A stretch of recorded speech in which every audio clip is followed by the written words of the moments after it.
नमस्कार दोस्तों, कैसे हैं आप सभी। जिंदगी पर एक खूबसूरत मोटिवेशन कहानी लेकर मैं फिर से हाजिर हूँ।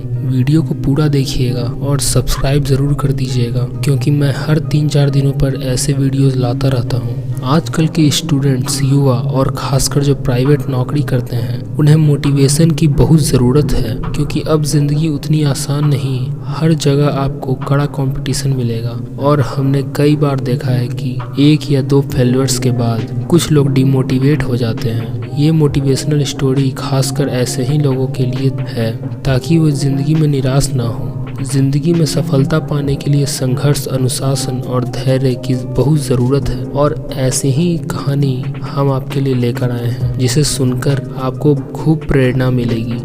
दोस्तों, बाज यानी ईगल वो पक्षी है जिसकी बचपन से बड़ी मुश्किल ट्रेनिंग होती है। आमतौर पर पक्षियों के बच्चे पैदा होने के बाद कई दिन रोटी के लिए चिचियाते रहते हैं। कम से कम 1 या 2 महीने तक पक्षियों के बच्चे खाने के लिए अपनी माँ पर निर्भर होते हैं, लेकिन बाज के बच्चों का बिल्कुल उल्टा होता है। एक बाज का बच्चा जब पैदा होता है तभी से उसकी ट्रेनिंग शुरू हो जाती है, और ये ट्रेनिंग बहुत मुश्किल होती है। पैदा होने के महज कुछ ही दिनों बाद ट्रेनिंग का पहला पड़ाव शुरू हो जाता है, जिसमें मादा बाज अपने बच्चे के लिए खाना लेकर आती है। लेकिन वो खाना सीधा बच्चे के मुंह में नहीं डालती, बल्कि अपने घोंसले से कुछ दूरी पर खड़ी हो जाती है और खाना उतनी ही दूरी से उस चूजे को दिखाती है। अब बच्चा भूखा होता है और उसे खाने की जरूरत होती है, इसलिए चूजे को अपना पूरा जोर लगाकर संघर्ष करते हुए घोंसले से बाहर निकलना पड़ता है। गिरते पड़ते उसे अपनी माँ की तरफ जाना पड़ता है, जहाँ खाना पड़ा है। इस संघर्ष में वो चूजा जख्मी भी हो जाता है, लेकिन मादा बाज का दिल नहीं पिघलता। वो तब तक घोंसले से दूर खड़ी रहती है जब तक चूजा उस तक नहीं पहुंच जाता।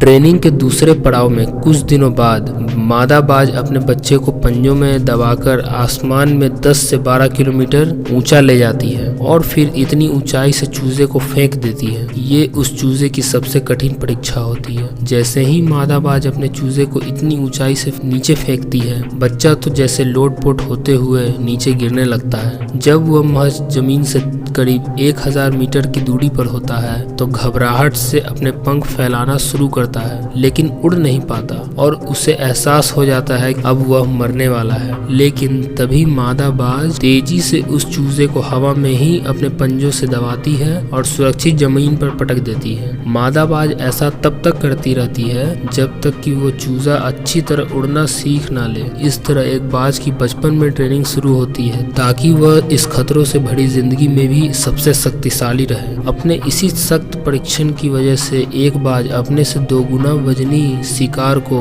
भी आसानी से उठाकर ले जा सकता है। बाज की इस जिंदगी से हमें भी बहुत सीख मिलती है। दोस्तों, हम भी अपने बच्चों को बहुत प्यार करते हैं, लेकिन हमेशा याद रहे कि प्यार के साथ उन्हें जिंदगी में मुश्किलों का सामना करना भी सिखाएं, ताकि वह अपना खुद का व्यक्तित्व बना सके, इस दुनिया को अपनी प्रतिभा भी दिखा सके। अपने बच्चों को सिखाइए कि जिंदगी में अपने लिए लड़ना कोई गलत बात नहीं। उन्हें बताएं कि जिंदगी का दूसरा नाम संघर्ष है, और हर पड़ाव पर उन्हें कुछ हासिल करने के लिए संघर्ष करना ही पड़ेगा। अगर आप उन्हें सब कुछ थाली में परोस कर दे दोगे तो उन्हें मेहनत का मूल्य पता ही नहीं चलेगा, जिस कारण वह जिंदगी में आगे नहीं बढ़ पाएंगे। अपने बच्चों को उड़ना सिखाइए, लेकिन उनका मार्गदर्शन भी कीजिए। तो उम्मीद करता हूँ कि आपको इससे काफ़ी कुछ सीखने को मिला होगा। Thank you guys.